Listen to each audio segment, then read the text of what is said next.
There's something happening inside your mind right now, whether you notice it or not. Every single day, without exception, your brain is being programmed. Not once, not occasionally, but constantly. Through what you repeat, through what you focus on, through what you emotionally reinforce. And here's the part most people completely ignore. Your mind does not care if something is true or false. It only cares about what is repeated with intensity. That means something dangerous is happening, because if you keep repeating doubt, your mind will accept doubt as reality. If you keep rehearsing failure in your head, your brain won't question it. It will prepare you for it. Not because it wants to hurt you, but because it's trying to be efficient. Your brain is a pattern recognition machine. Its job is to take what you repeat the most and turn it into something automatic. That's how habits are formed. That's how beliefs are created. And that's how your identity is built. But here's where everything shifts. If repetition creates identity, then you don't become what you want. You become what you consistently rehearse. Read that again, because this is the moment most people miss. They think change comes from effort, from trying harder, from waiting for the right moment. But your life is not shaped by effort. It's shaped by what your mind has accepted as normal. And what your mind accepts comes from what you repeat. So the real question isn't, what do I want? The real question is, what am I training my mind to believe it every single day? Because whether you realize it or not, you are already programming your life. The only problem is, most people are doing it unconsciously. If your mind is constantly being programmed, then the next question becomes unavoidable. Who is doing the programming? Because most people assume they're in control. They believe their thoughts are theirs. Their reactions are natural. Their emotions are justified. But when you slow down and actually observe your mind, you start to notice something uncomfortable. Most of what you think, you didn't consciously choose. It was absorbed from conversations, from past experiences, from things people said about you years ago that you never questioned. And over time, those repeated ideas stopped feeling like external influence and started feeling like truth. This is how a belief is formed, not through logic, but through familiarity. If you hear something enough times, your brain stops analyzing it and starts accepting it, even if it's limiting, even if it's false. That's why someone can grow up hearing, "I'm not good enough," and carry that sentence into adulthood, not as a thought, but as an identity. And once a belief becomes identity, it no longer feels optional. It feels like reality. This is where most people get stuck, because they try to change their life without realizing their mind is still operating on old programming. They set goals, but think in doubt. They take action, but expect failure. They say they want more, but internally, they're rehearsing limitation. And the mind always follows what is most familiar, not what is most desired. So even when opportunity appears, even when progress is possible, something inside pulls them back, not because they lack potential, but because they are still aligned with an old version of themselves. This is why simply wanting more is never enough, because desire does not override programming, only repetition does. And until you become aware of what has been repeated inside your mind, you will keep reinforcing patterns you never consciously chose. Your life is not responding to your goals, it's responding to your patterns. This is where most people get confused.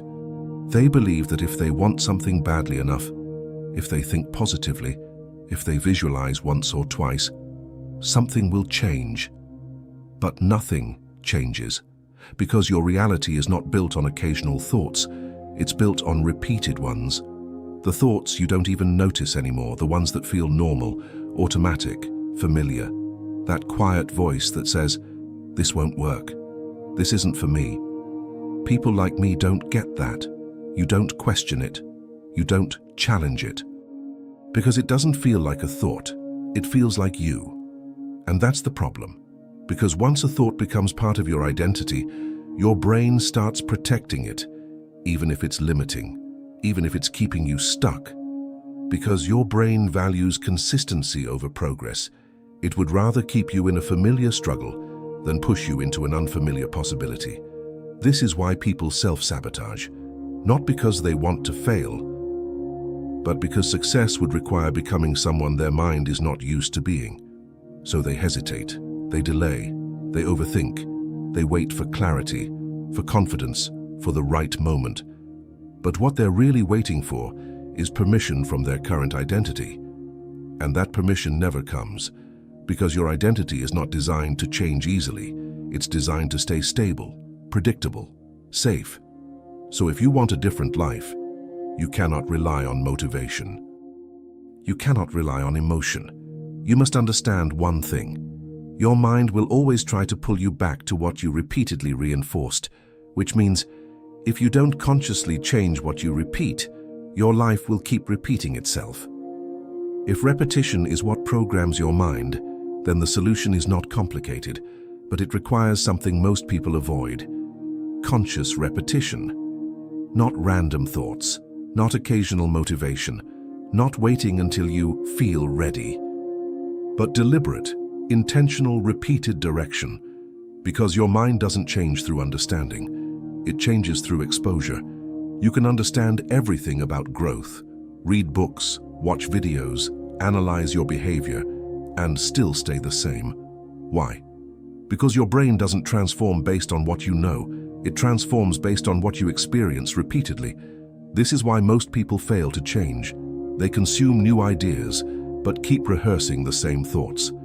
They say they want confidence, but repeat insecurity internally. They say they want success, but mentally replay failure.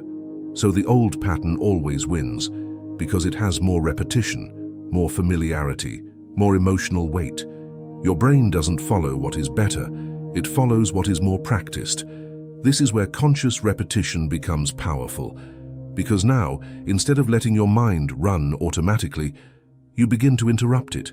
You begin to choose, not once, but again and again. You replace the default thought. You redirect the internal narrative.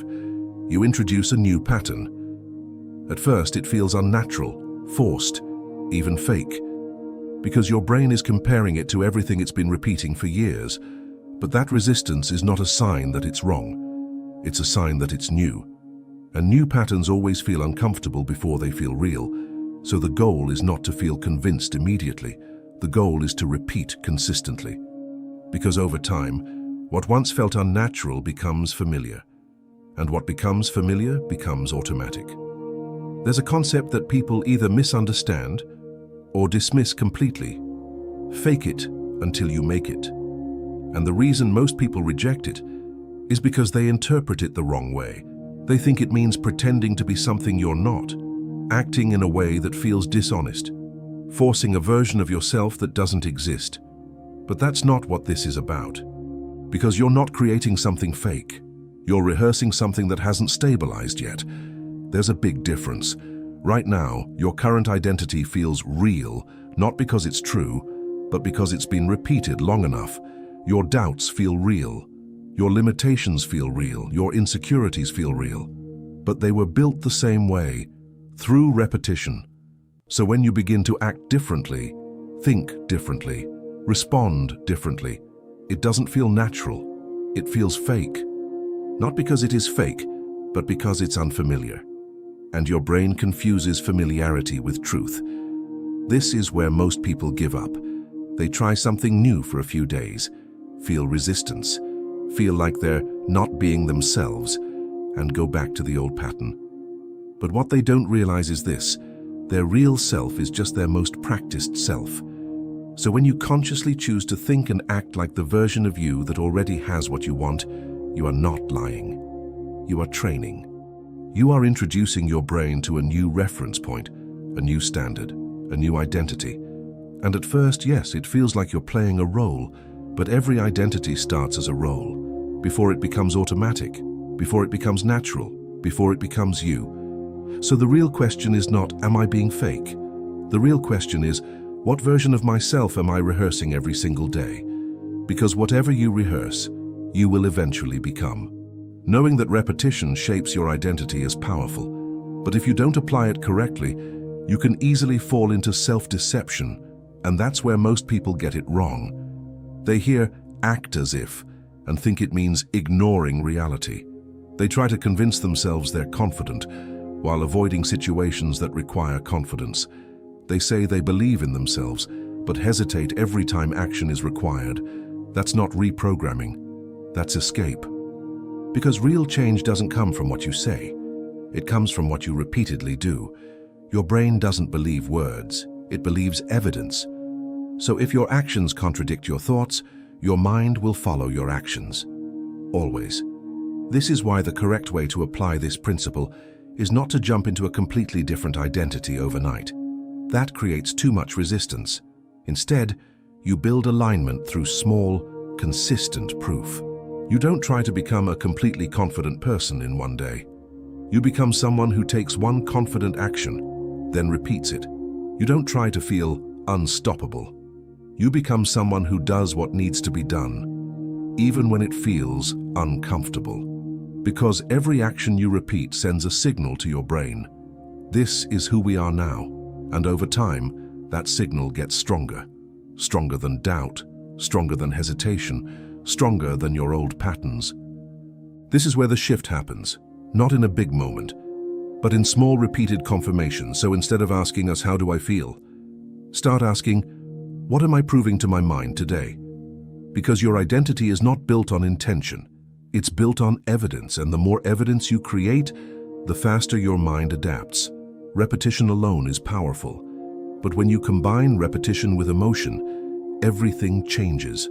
Because your brain doesn't just store information. It prioritizes what feels intense. Think about it. You don't remember every normal day of your life, but you remember moments that made you feel something. Fear, excitement, embarrassment, pride. Emotion is what tells your brain, "This matters, keep this." And whatever your brain keeps, it reinforces.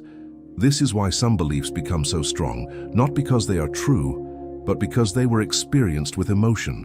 A single moment of rejection can shape how someone sees themselves for years. Not because it happened once, but because it was felt deeply. So if emotion can reinforce limitation, it can also accelerate transformation. But here's where most people miss the point. They repeat new thoughts, but without emotional engagement. Flat, mechanical, disconnected. And then they wonder why nothing changes. Because your brain is comparing old patterns, repeated, plus emotional new patterns, repeated, but empty. And guess which one wins? Always the one with emotional weight. So if you want to reprogram your mind faster, you need to feel what you're repeating, not in a forced way, but in a focused way. When you visualize, feel it as if it's happening now. When you act differently, notice the shift, acknowledge it. When you take control, own it, because the more emotion you attach to your new patterns, the faster your brain accepts them as real. And once something feels real, your behavior starts aligning automatically. This is how change stops being effort and starts becoming natural. There's a reason why some people do everything right and still don't change. They repeat. They try to think differently. They take action, and yet they keep falling back into the same patterns. It feels like progress and followed by regression, momentum followed by collapse, and over time this creates frustration. Because it makes you question everything. Why am I still the same? What am I doing wrong? Why does it never last? But the problem is not effort, and it's not lack of discipline. The problem is deeper. Because while they are trying to build something new, there is still something old being protected, unconsciously. Your mind doesn't just adopt new patterns, it also protects existing ones, especially the ones tied to identity. Even if they're limiting, even if they're painful. Because those patterns are familiar, and familiarity feels safe.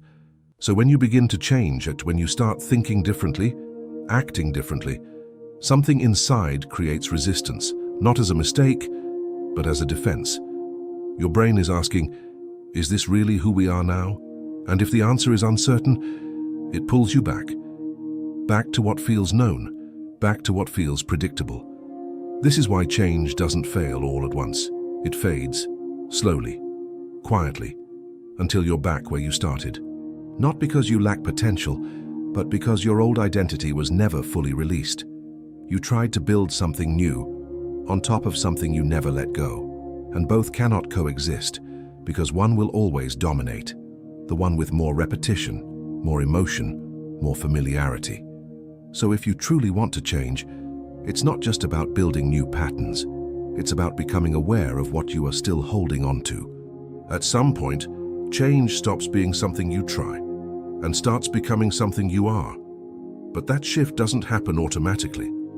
It happens when repetition becomes consistency and consistency becomes identity. This is where most people either lock it in or lose everything they started. Because in the beginning, change feels like effort. You have to think about it. You have to remind yourself. You have to stay conscious. But if you stop too early, if you relax the repetition, your mind will default back to what is already familiar. That's why consistency is not optional. It's the bridge between effort and identity. And here's what most people don't realize.